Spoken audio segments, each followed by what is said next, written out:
రాష్ట్రంలో వెంటనే మాదిగలకు 12% రిజర్వేషన్లను తెలంగాణలో వెంటనే తెలంగాణలో మాదిగ జనాభాకు అనుగుణంగా రిజర్వేషన్లను వెంటనే తెలంగాణలో మాదిగల జనాభాకు అనుగుణంగా రిజర్వేషన్లను వెంటనే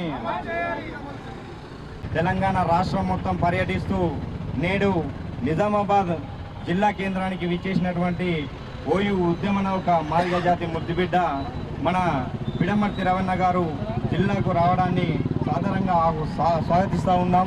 మాదిగలకు తెలంగాణలో పనిగా రాష్ట్ర వ్యాప్తంగా తిరుగుతూ ఈరోజు నిజామాబాద్కు వచ్చిన సందర్భంగా అన్నగారికి ధన్యవాదాలు తెలియజేస్తూ ఇప్పుడు ఈ సమావేశాన్ని ఉద్దేశించి మాదిగ ఉద్యోగస్తుల నిజామాబాద్ జిల్లా అధ్యక్షులు ఎంఎఫ్ గంగారాం గారు 2 నిమిషాలు మాట్లాడారు. నాయకులు మైసా ఉపేందర్ గారు 2 నిమిషాలు మాట్లాడాల్సిందిగా విజ్ఞప్తి చేస్తారు. మాదిగల మేల్కొల్పు యాత్ర తెలంగాణ రాష్ట్రంలో వర్గీకరణ మాదిగలకు ఎంతుంటే అంత రావాలనే ఒక నినాదంతో మాదిగ జేఏసీ వ్యవస్థాపకులు తెలంగాణ రాష్ట్ర తొలి SC corporation chairman doctor Pidamarthi రవణ గారి నాయకత్వంలో మేల్కొల్పు యాత్రకు నిజామాబాద్కు స్వాగతం పలికిన సీనన్న గారికి, మాదిగలందరికీ, మహిళలందరికీ పేరు పేరిన సామాజిక ఉద్యమ నమస్కారాలు తెలియజేస్తా ఉన్నాం. తెలంగాణ రాష్ట్రంలో మాదిగలకు జనాభా నిష్పత్తి ప్రకారం 12% రిజర్వేషన్ ఇవ్వాలనే ఒక లక్ష్యంతో అన్నగారి నాయకత్వంలో జిల్లాలలో చైతన్యం చేసి యువకులను మన వర్గీకరణ వస్తేనే ఉద్యోగ, ఉపాధి, రాజకీయ, సంక్షేమ రంగాలలో మేలు జరుగుతుందనే ఒక లక్ష్యంతో అన్నగారి నాయకత్వంలో జిల్లాల పర్యటన కొనసాగిస్తూ ఉన్నాం.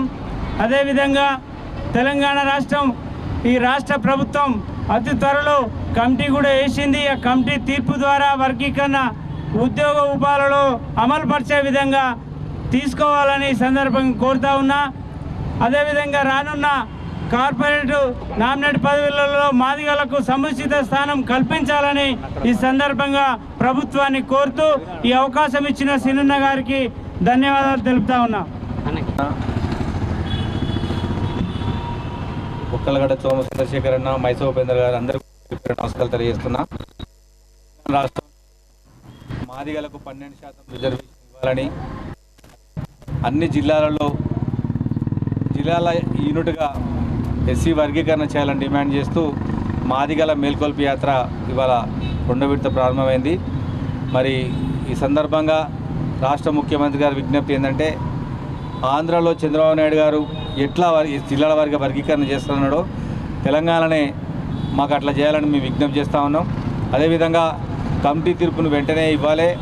మాదిగలకు న్యాయం చేసేటట్టుగా విద్యా ఉద్యోగ రంగాలలో మాదిగల ఉద్యోగాలు ఇస్తూ ఆ ఉద్యోగాలు కూడా వర్గీకరణ అమలు చేయాలని నేను ముఖ్యమంత్రి గారు కోరుకుంటామన్నా. అమ్మ, మాకు ఇంకొక 2 కార్యక్రమాలు ఉన్నాయి కాబట్టి